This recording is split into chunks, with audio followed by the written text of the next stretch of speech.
Hey guys, Zane Geeting from EliteFTS.com doing another video answer to one of the questions tonight. This one's for Joe. Joe replied on my video the other night about opening up when sumo deadlifting, and he wanted to know what I suggest for mobilizing the groin.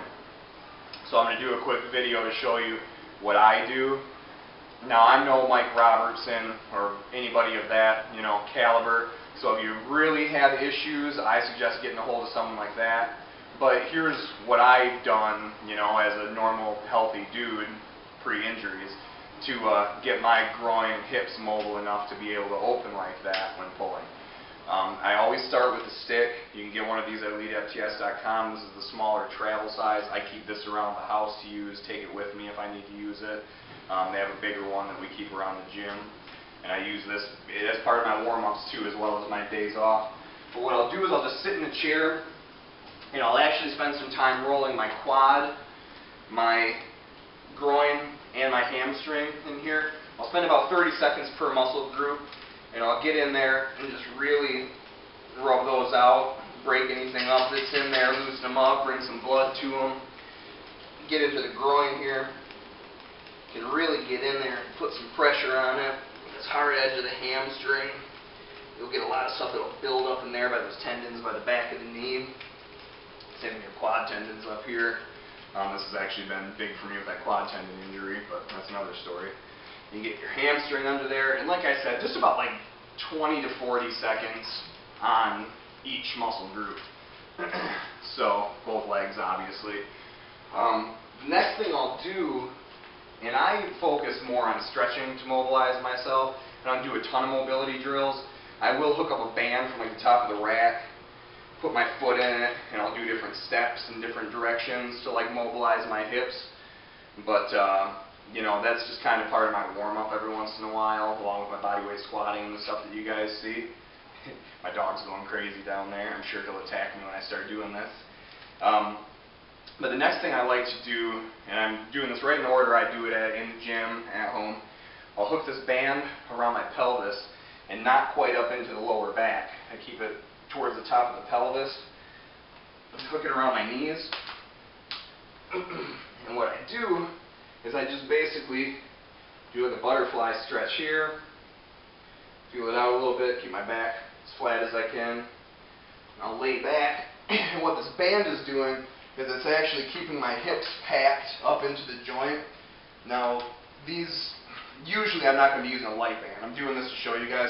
I'm usually going to be using like a mini band. I'm usually going to use like a light or a average band. This is my buddy here.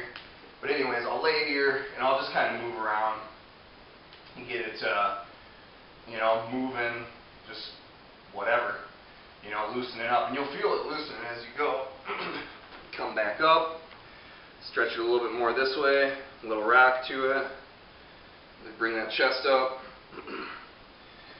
And then I'm actually going to do a seated stretch that I really like for the hips and groin.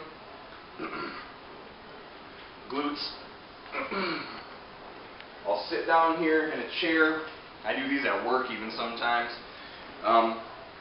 Cross my leg over and I'll push this down to open up the hip. And that's really going to simulate what you're doing when you're pulling. You're going to feel that.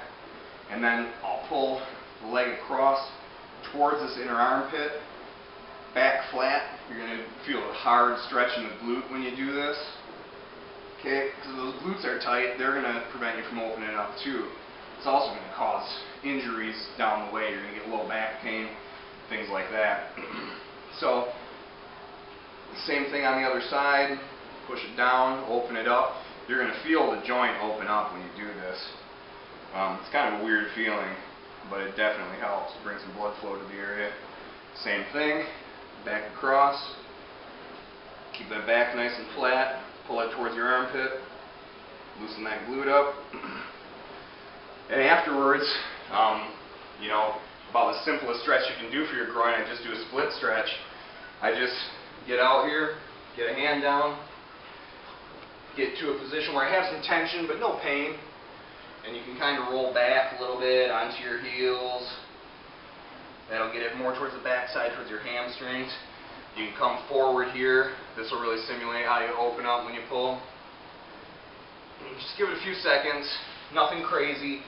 You don't want to static stretch too much before you work out, and especially don't jump right into like doing a ton of the stretching if you haven't been doing any of it, because what you're going to run into is you're actually going to get sore from it, especially if you've developed excessive tightness there.